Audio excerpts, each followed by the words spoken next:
Hello, Sharron. Hello, Adam. Lovely to see you again. Yeah, long time no see. Probably from the last ep. Last potty. Yeah, last potty. No, like ep potties. No, it's no good. It's not vibing. What for you? For us. Oh, for us. you. I speak communal now. Well, we know communal. What is it? The greater we. Right. New episode, new ep, new us. What are we talking about? Yeah, I think following on from our last one where we talked about wrapping up the end of financial year, we're going to flip that around and go, what does that actually look like on the other side? And go, well, there's a new financial year ahead. Wow. Yeah. I'm ready. I'm ready for this one. And I go, it's a time for a fresh start, but only if you create it. Yeah, and I think that this is, and we talk about all, and in our last ep, we go, these are, in order to get it right, you got to do all this stuff, right? So when you get there, you've got it ready. This is the time to get all that stuff ready and execute it along the next sort of 12 months. So I like this planning ahead. Yeah, it's like how do you build momentum now for the year ahead? Yep, love it. All right, let's start. Excellent work. Yeah, I think that when we start to look ahead and we go, this is a fresh start, what does it actually look like? We often talk to our clients about the difference between good and great. Hang on, there's a plug here. There's a plug for a book. I've heard it before. I'm not going to plug the book again. No, you know how much I love the book. Do it again. Good to Great, Jim Collins. Oh. But it really is, because you can be a good company or you could be a great company. And so when we talk about the strive for excellence and what does that look like, when we start the financial year again, and we're doing it for ourselves at the moment, we're having a number of conversations about what that looks like for Juno as a business. We do the same thing with our clients and go, what does that actually look like? And I suppose it's really interesting because there is a gap. 100% there's a gap.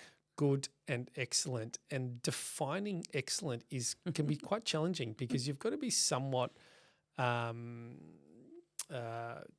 visionary. Maybe that's the word. You've got to be somewhat visionary to go, okay, we're doing a good job, and the problem with good is comfort, and the problem with comfort is momentum. And we see this all the time in a scenario that goes, I'm doing okay, I'm sort of making enough money. That's a really dangerous spot to be in, and it absolutely kills entrepreneurs and business owners because inevitably the push through that comfort zone is part of that leveling up from the good to the excellent, or good to great as you like to call it. And that is probably a really challenging part because you can't do it yourself. Yeah, and I mean, if my clients are listening to this episode, they'll be going, oh my God, she's banging on this again, because I always push back when any of my clients say, oh, that's good, oh, that's good enough. I'm like, what? No, it's not good enough. And I think what I've found is it's the articulation of what comes next to make something great. And I had a really good example with a client just recently about, and I think it comes down to we want to grow sustainably over the next 12 months. Yep. That's good. You know, there's a growth word in there. Sustainably. You love it or hate it. I'm not even going to unpack that. No, we're going to hate it. You hate it. But what I pushed back was, I go, it's a bit vague. Yeah, what is sustainably? And what is good?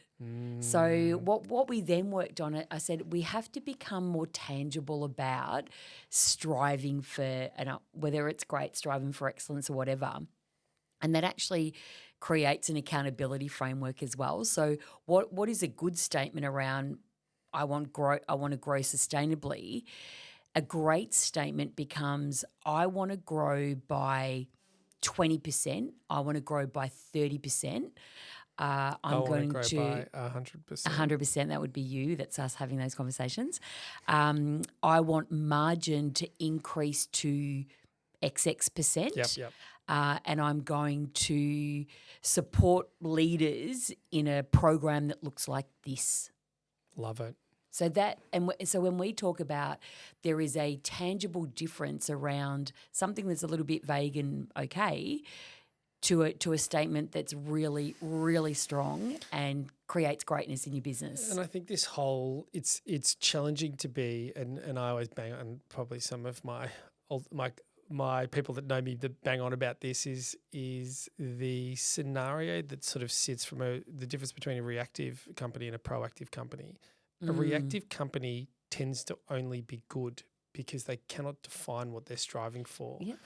And then you go, well, really what we're saying is if you have a proactive nature or you start creating a proactive culture in the company, all of a sudden your company starts, I mean, we have very different opinions of this. We go, I go for here, you go for here, and we sort of hit somewhere in the middle, right?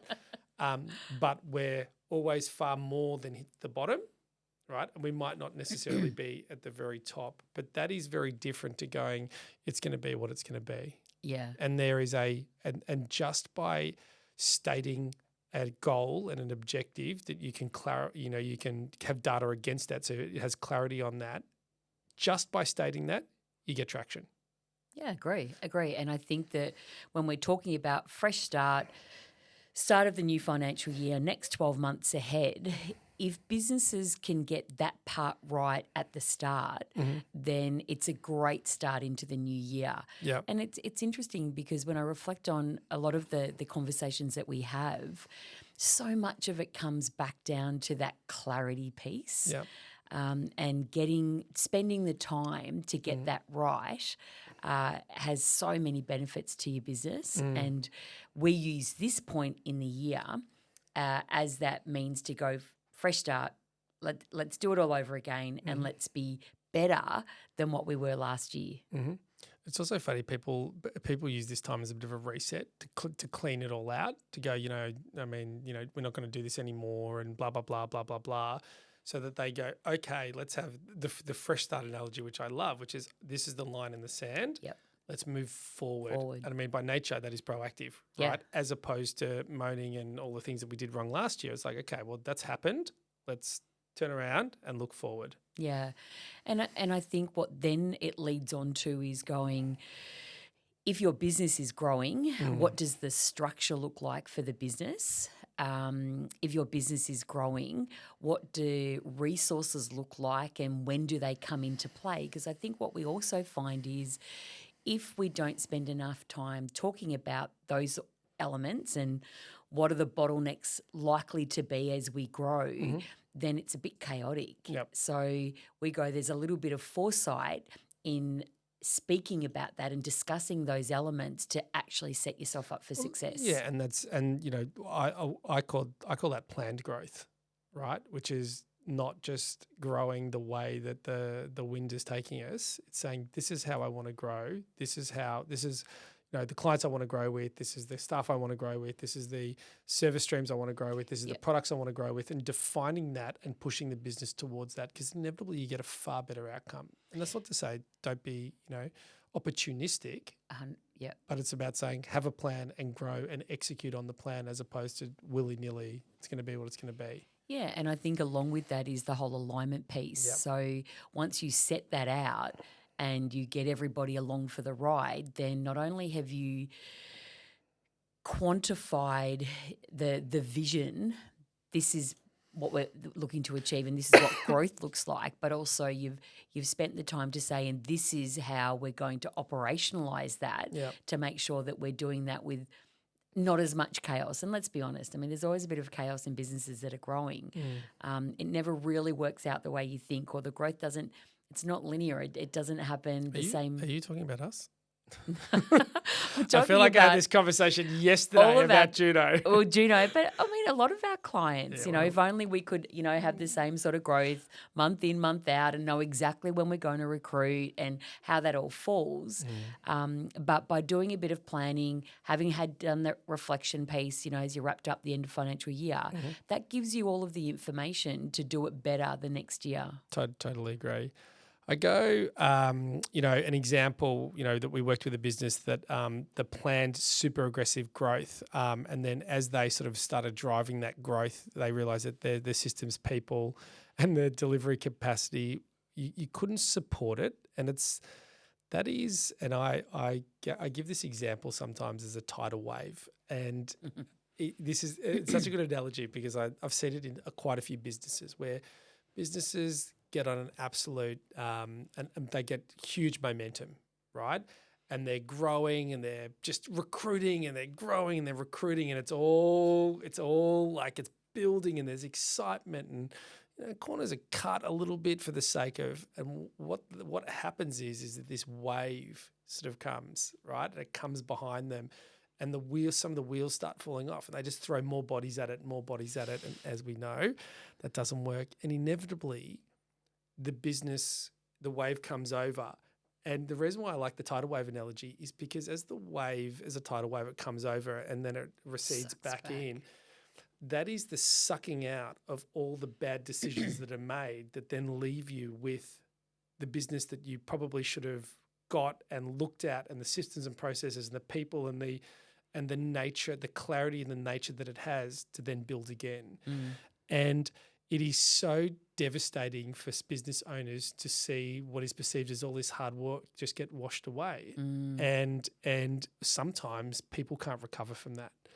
And I go, it's really interesting because when we look at a business, it's about, the growth plan, the capacity, and the ability to structure the business correctly so that it's not a tidal wave. It's just this consistent growth. And when we talk about this A to F with our clients that we talk about all the time on this, but I go, when you have a clear plan, you're not growing a business, you're executing on a plan. It's a different mentality because there's not as much, there's much more clarity. So you're just sort of ticking the boxes. It makes it so easy to grow a business. I mean, growing a business is the hardest thing in the world, but growing a business with no plan, I mean, that just seems challenging. And people do it, and people have got to different points of success with it. I've never seen somebody grow a successful business that creates wealth for them and their family where they're not working 1,000 hours a week with no plan. Yeah. I've seen some businesses that are great businesses and make pretty good money, but the business owners are doing everything. Yeah. And I go, that is to me, and this really depends on what your definition of success is, which also could be a good topic, is the definition of success is to create a business that is an asset, right? Which means you're not working in the day-to-day, you're working strategically that sort of sit above. And I go, that is this sort of structure that you build the structure in order to allow that to happen in the business. And having a business that's having huge growth where a tidal wave comes in and washes it all out, that's a really tough one. Challenging, yeah. And I think that when we're talking to clients at this time of year and it's the fresh start and let's go again, it's not about doing more. I think sometimes people think that this planning that we do with our clients, that's too much work. It's more work that I need to do. It's not more work. It's actually just making sure that the business is focused on the right things. And so being able to have that fresh start enables businesses to do that. And I think that businesses that don't spend the time doing it just keep rolling without that sort of the clarity, the reset, whatever you want to call it, and potentially working on the things that actually don't matter. So, couldn't agree more.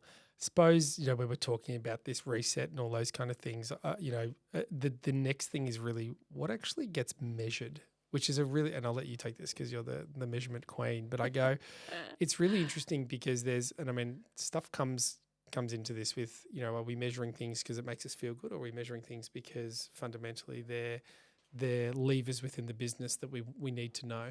Yeah, I am a big one in terms of what is measured. There's a saying. Is this another book? No, go. Another book. I can't another remember plug. No, another plug. No, I'm not saying. But I am a big believer because it creates accountability. 100%. So, and again, spending a lot of time with my clients on this to make sure that not only are we measuring the right levers in the business, more importantly, we're not spending copious amounts of time creating report after report and data points that no one actually looks at. And I think that's probably part of why nothing gets measured in some businesses, because being able to narrow down the levers in a business that actually make the difference, that should be measured, that are going to get you the success that you want, becomes challenging. I should have thought about this before we came on, but there's a model that it breaks it all down to one number. It's like a one number thing, right? Where you can look at the one number. We need to look at it. It's good. What's the number? The actual number is irrelevant. It's that the number is a combination of 4 or 5 different things put together, and that equates to this one number. And a 5 is good, a 6, 7, and 8 is unbelievable. A 3 and a 4 are subpar. So if you're on 5 or above, you know where you sit at all times, given the uniqueness of how they work together. I should, because I want to do a book plug, so people think that I've read the books, but I haven't. I mean, I've seen, and this was a larger business, have that many metrics on a dashboard that it became counterproductive. For sure. So no one wanted to look at the dashboard because no one really knew or understood enough about what the business was doing to know what was actually valuable. And I mean, I would say it took that business maybe 3 months to actually dig deep enough to get the 3 key metrics in that dashboard out of about 50. Because everyone had their own opinion on what was actually valuable to measure, and everyone had their own opinion about what constituted success. It's funny, you're gonna appreciate this. So there was a business that I worked with quite a while ago, and the expectations or the KPIs of the business or the units of the business weren't set in a methodical way. They were sort of plucked out of the air, and it was so funny because you get there. And week in on week out, it's just a sea of red failure, right? And what ended up happening is that everyone just got a bit down in the dumps. And it wasn't that the business was doing badly. It was that the metric wasn't set correctly. And all it just represented was you're not doing well enough. And in actual fact, they were doing well because if you looked at a different metric, which I ended up looking at, which was where we were to where we are now, there was a huge change. And all of a sudden, we redid that, and it wasn't all red, it wasn't all green, mind you, but all of a sudden that they can start to see change, and there's there's so many things that impact that, and you go, if I got to work and all I saw was red on my dashboard, I'd be pretty down in the dumps as well, and that's a really great point of setting the KPIs and expectations correctly. One is too much information, but the other one is like the overload of information, and the other one is actually setting the expectation correctly in the first place. You cannot expect a business that's done 10% year-on-year growth and suddenly turn around and go, I want 100% next year. It's very unlikely. Very unlikely. So you put all the bar up at 100 and everyone's going to be failing the whole year, and that's actually going to be detrimental. Yeah, and I think the other thing that we see is when everything becomes important, nothing is important. And that becomes really problematic because, to your point, everyone just disengages. Oh, for 100%. And then, these meetings and reports have become just noise. One of my favourite ones to talk about, vanity metrics. Metrics ego metrics versus non-ego real metrics. I mean, at the end of the day, not all numbers are useful. And we had an episode where we talked to, I don't mind a good number, and they tell a story, right? So, but you've got to be articulate, and there's got to be a sense of understanding about what the story is actually telling you. And I think that there are plenty of people out there that tell the story about, I'll use revenue growth, right? We had this conversation just recently about profitless volume. What is that for a business? I don't even understand that. We're looping back around to debating. We're not baiting, but really revenue without margin. Why would revenue just be a metric? We're not going to unpack that conversation that we had, but they go hand in hand. That's about having measures that are not just vanity measures, correct, but real numbers that measure the success of the business. Yeah, and I've got a great one, and this is not a client but a person that I know. They pat themselves on the back for taking a big salary, yet they have an ATO payment plan. Because they can't afford their salary. And I'm like, I'm like, what the fuck are you doing? Like, honestly. And it's, no, blah, blah, blah. Or another scenario, which is, this is a great one. We're doing well. So they start investing, right? But they invest so much money that they don't take into account that, number one, their investments might not come off the way that they want to come off. Yeah. And number two, the good times that they're seeing now might not be the good times that they see in the future. And oh my God, world of hurt. And that's a multitude of people and stuff like that. And you go, the clarity and the metric and looking at all the metrics, or not the 40 metrics, but looking at the metrics to tell the real story. And sometimes the real story isn't as palatable as you like it to be, but better off knowing the real story than getting halfway down the track and going, well, hang on, I got a $200,000 BAS payment and I got no cash in there. What happened? It's like, I know what happened. I know exactly what happened. And that's why, again, fresh start. Yep.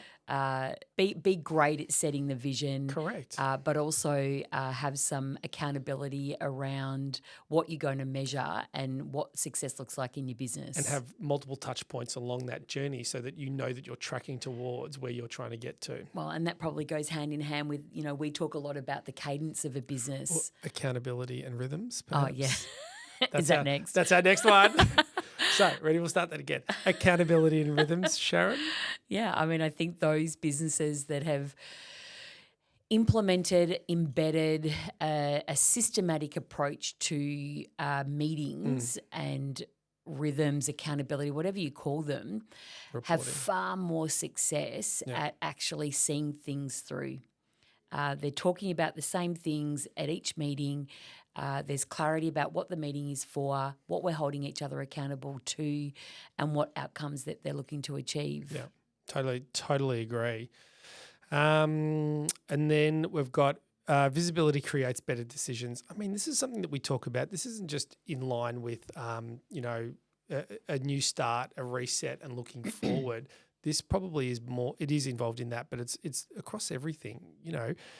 If you are blindly running a business, that is challenging, right? Because you have no ability to have any input into how you're steering it. Now, this, had to be reactive versus proactive again, but this is the same scenario, right? A business that is reactive struggles to have visibility because it's not looking forward. So you go, as you start to be proactive and say, this is where I want the business to go to, this is what I want it to look like, this is how I'm going to get there, these are the points of the growth, the A to F, if you will, is really, really important with this. And when you have that visibility, back to, I think we're talking in the last bit, your employees come on board and on the journey because they can see where you're trying to take the business. And more importantly, they can see how they jump onto that journey and are excited about it. Yeah, and I think I would also say that the more visibility, the more transparency, it leads to better decisions. Correct. So not just from the owner of the business, but from those that are in the business as well, because everyone understands where you're heading. So without that, to your point, you're running blind a little bit, and how anyone thinks that they're going to get where they want to get to Correct. In the dark. That they haven't even defined where they want to get to. But anyway, that's a challenge. Yeah. Financial and operational alignment. This is such another good one, and probably back to, a cash flow forecast is such, and we've actually had a whole topic on this. Being able to afford from a cash perspective the operations of the business is very different to a business being profitable or not. Because, the old, and every accountant will say this, put money aside for your, as you get money in, put it aside for your BASs and your, whatever thing it is. And, that really talks about, the acumen around your sort of financial state of play, both from a cash flow perspective and from a profit and loss perspective, because they have to align with your operational delivery. Perfect example. Met Susie. You love Susie. Susie and Jenny. Yeah, they're my two names. So I'll call it Jenny then. Met Jenny. She's the best marketing manager I've ever met. She's $500,000 a year. We got to have her. Okay. Do you have $500,000 to pay that person? So it doesn't matter. We need her.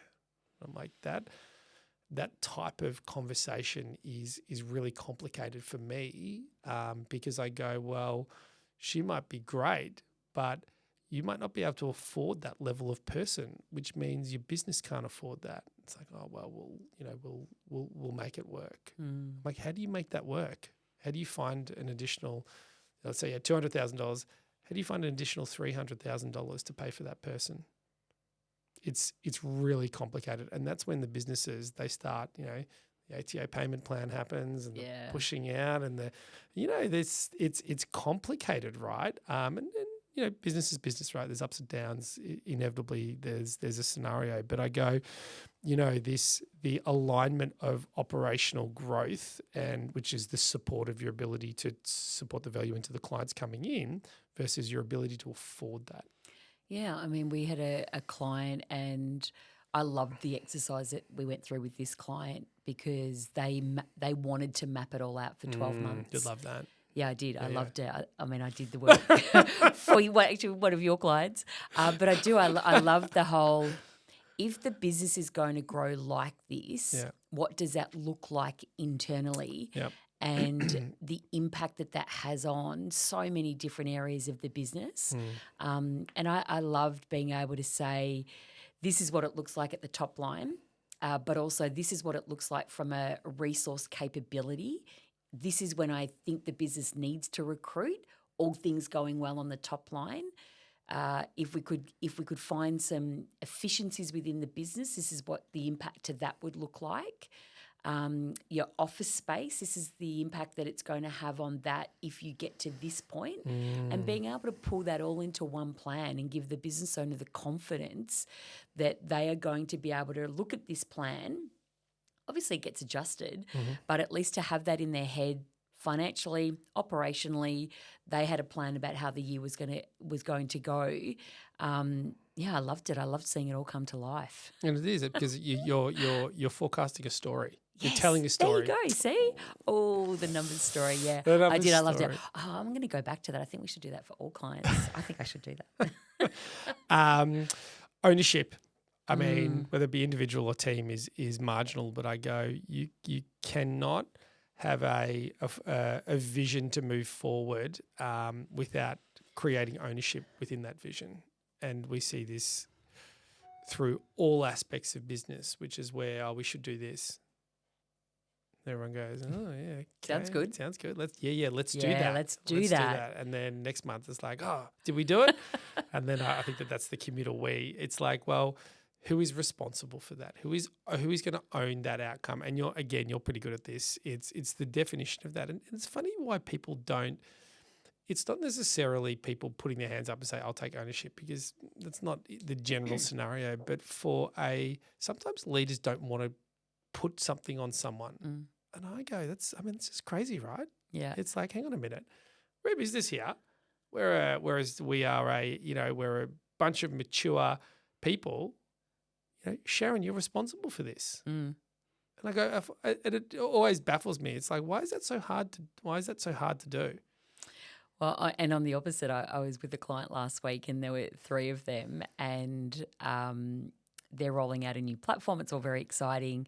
And, of course, I always come back to, okay, who's going to own that bit? Who's going to own this bit? Because it's different. And all 3 of them at one point go, yeah, I'll own it. Wow. So it's the opposite, right? And I'm like, all 3 of you can't own it. And they're like, why? I go, because if 3 people try and own it, no one owns it. So, we work through it and go, the ownership piece, super important if you actually want to get things done. Totally agree. And the check-ins associated with that moving forward. Yeah. And I suppose we've talked about, the numbers a little bit in this, and I think we've had a whole podcast on this, but this is probably more a bit of a recap to go. As you do your end of financial year and you're starting to look at what the next year is looking like, numbers have to play a role, and there has to be an ability to find those numbers. There has to be an ability to set an expectation of those numbers, and there has to be, I would say, reward and consequence for that kind of scenarios. But in the end, realistically, I mean, we look at our numbers pretty regularly, I would say on a weekly basis. Our business is slightly different, so it's easy for us to do that. But I go, what are the numbers, or what are the 5 numbers that we should be watching regularly? Yeah. So, I mean, we would always start with revenue. Oh, good. Right. I'm You glad love you said that. It's my number one. Yeah, it is your number one because, and I'm gonna talk for you now and go. You will always be watching or focused on what are we bringing into the business, because at the end of the day, if you're not bringing enough into the business, there is no business, right? Good So, one. whilst there are others that go with that, it's not just number one, but number one is revenue. Great. Can we get the guys to cut out what we said last time and then put that together and But what I will say when we talk about number two is margin, because revenue without margin, I mean, I talk about the profitless volume. A business needs to be monitoring both. One doesn't go without the other. And to your point, a couple of episodes ago, we were talking that push for volume. There is a play there. Yep. But we're not talking about that here. No, What we're talking about numbers. is drawing a line in the sand, setting yourself up for the next 12 months as you move into the new financial year, and putting these 5 measures in play. They go hand in hand. Yep, totally. I agree with that, Sharron. So revenue and margin. And then cash flow, the one that everyone gets stumped with. Why is my Xero file saying I'm making money but I've got no cash in the bank? Or even better, don't worry about it. I got shitloads of cash in the bank. I mean, that's probably even more dangerous than the latter. Talk to us about cash flow, Sharron, and why we need to be all over it like a rash. I mean, yes, I have a finance background, and I remember very early on in my career, cash is king. Now we live in a world now that no one actually uses literal cash anymore, but it's still the same philosophy, right? Cash is king. A business doesn't survive without it. So that's why it becomes so important. It tells a story. And if you can get into the habit of forecasting out in your business from a cash flow perspective, it gives you the confidence. I was literally doing that with a client this week, going, what do the next, let's start with at least 3 months look like, because we were starting to have conversations about changes in the business. And once we put it all into this cash flow doc, we knew when projects were landing, we knew when cash was coming into the business. It gave the business owners the confidence to go, actually, we're in a really good position. Yeah.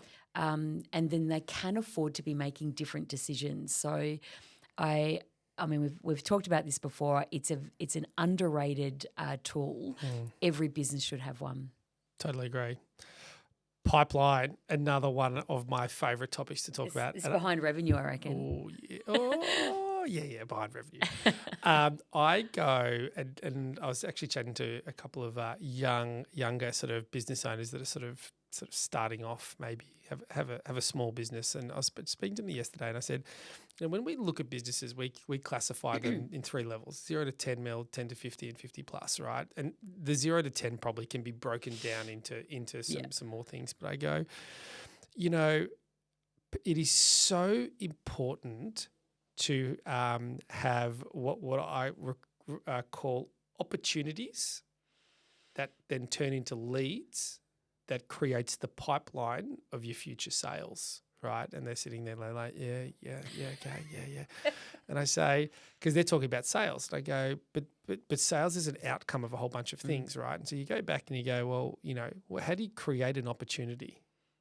And I'm like, I could whiteboard this today for the 478th time that I've done it.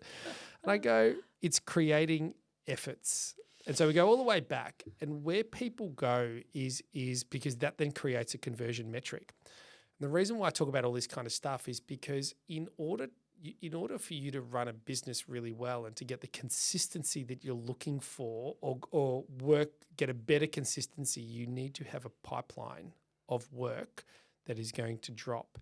And the difficulty is that you need to be consistent in actions to fill that pipeline, to keep the pipeline at a level that the sales will drop on occasion. And people where it's like, and they were telling me they're so proud, and I felt a bit bad, but I'm like, they're so proud because they've won this massive client. And I'm like, it's going to go like this. There's 2 of them, and great guys. I go, that's a great win for you, but it's also going to be detrimental to your growth because fundamentally you are now have to deliver all that work, which means what are you not going to be doing? And they're like, oh, yeah, we're not going to be getting opportunity. I'm like, 100%. Yeah, where does the effort go? Correct, right? And so this whole managing pipeline, it's a little bit easier in our situation, right? Because we've got me managing the whole pipeline, the efforts and everything. So it's just that's my job full time. But I go, people forget the importance of creating or having a solid pipeline and being consistent with the work to fill that pipeline. And it baffles me because it's all well and good to have a great month, but if you've got nothing in the pipeline, there is a sort of a period that you have to then start, facilitate and then slowly get them to drop through the pipeline. But I think for me that goes hand in hand. So when we look at revenue and margin, it's often a reflective piece. Yep. Right. Whereas cash flow and pipeline are your proactive. proactive pieces. So altogether, again, we're talking about the 5 that we would go into the new financial year. These are the 5 things that we would start with. So that revenue, that margin piece, but then we go cash flow and pipeline are your forward-looking pieces. So we're focusing on both. And then the last one, we would go the team capacity, because that all then leads to, do you have the right resources and can you actually deliver on what you've sold, and making sure that making sure that you've got the right people on board at the right time to make sure that you're delivering what you said you're going to deliver. Totally agree. Right. The Juno split. Whoa, it's a new segment. It's wild. Woo! It's crazy. You're crazy. Sharron, talk me through, what do we do in the Juno split? Okay. Today we're going to go, most business owners spend too much time planning because planning feels safer than making hard decisions. I've got a lot of opinions on this topic, so get ready. So what's your does that align with you or not? Nah. No, it wouldn't align with you. It totally aligns with me though. But that's why we're like the yin and the yang. Why? So planning is a no-go for you? So the split is most business owners spend too much time planning because the planning feels safer and hard decisions. Than making the hard decisions. So and this is actually really funny. I learned this lesson from an old business partner of mine, a French guy. I won't name him because I don't know whether he wants to be named, but still a good friend of mine. And he was probably the ultimate execution person where, he would always say, making the wrong decision is still making a decision and you can deal with the consequence. He goes, not making a decision is making a decision to not make a decision, which is always the wrong decision. And I'm like, and this is coming from a French guy, right? I'm like, fuck, it's a lot with your heavy accent. I don't even understand what you just said in English. Well, in the context of that, it's like people, and I look at it from a sales perspective because it's so funny. People spend so much time getting the right email together to send to somebody, and then they inevitably don't ever send it because it's never good enough. And I go, send hello. Actually execute on something. Right? Because the value isn't, you are never going to create the perfect email. So the value is in the feedback that you get from the shit email that you send them. And so that's how you create a great email, is you do things and you make mistakes. Now, it's obviously, I'm not suggesting that you make catastrophic mistakes that cost your business millions of dollars and put you into the ground, but so many people take the safe road or the comfortable road as opposed to actually doing it. So, you're saying you've got to get the momentum over perfection. Correct. And I think, and I would say, I think it's quite far that way. Yeah. Quite far on the execution. Whereas I think everyone just thinks that planning takes forever. It doesn't need to. Planning can be succinct and timely, and decisions can be made. And boring. And you say boring. And I go, but I would say that it creates less chaos. It does. Now, I think what happens is business owners love the chaos, right? Yeah. They love that world of, everything's a bit chaotic, right? Yeah. And so for the way that my brain works, it goes, a little bit of planning, I don't have any problems making a decision, will enable the business to grow less chaotically. Yeah. And I would say, happy in the chaos, Get the momentum and we'll deal with the planning later. But I go, we're in a really unique situation. We should preface that to go, we make decisions together, which means that we have the extremes making I would say the right decision in the middle somewhere. And sometimes it's a little bit more me, sometimes a little bit more you, but we can sit here and laugh about that, knowing that I'm not going to go out there and just like not have any plan, and you're not going to go out there and just plan. So I think we're lucky in the sense that we have a great relationship, and our skill set and our temperament is very different, but we know how to work that together to do that. And that's sometimes challenging for a business owner that's out there by themselves. Yep. And ironically, that's some of the support that we offer is the shaping of some of those decisions to make sure you get the right amount of momentum and the right amount of planning that you're executing on what you're trying to do. So we're actually saying that a little bit of planning is actually a good thing then? Well, I'm saying that's what I heard actually. I'm sure that's what I heard. Get yourself a yen or a yin or whichever one you are, and drive that way. That could be Juno. Oh, that's Juno. Whoa, the yin to your yang. Is that right? Yeah. The yin to your yin. Okay. So I think like today really is about starting the new financial year fresh. Yep. Setting some great or striving for excellence and being really articulate about what that looks like. Really understanding and bringing to life those 5 metrics that you can measure your business by. I say a little bit of planning is always a good thing. I think a little bit of planning is always a good thing, but I think the focus is on execution. But we can put that into another episode. That's it. That's it. Great chats today, Sharron. Should we high five? Go on.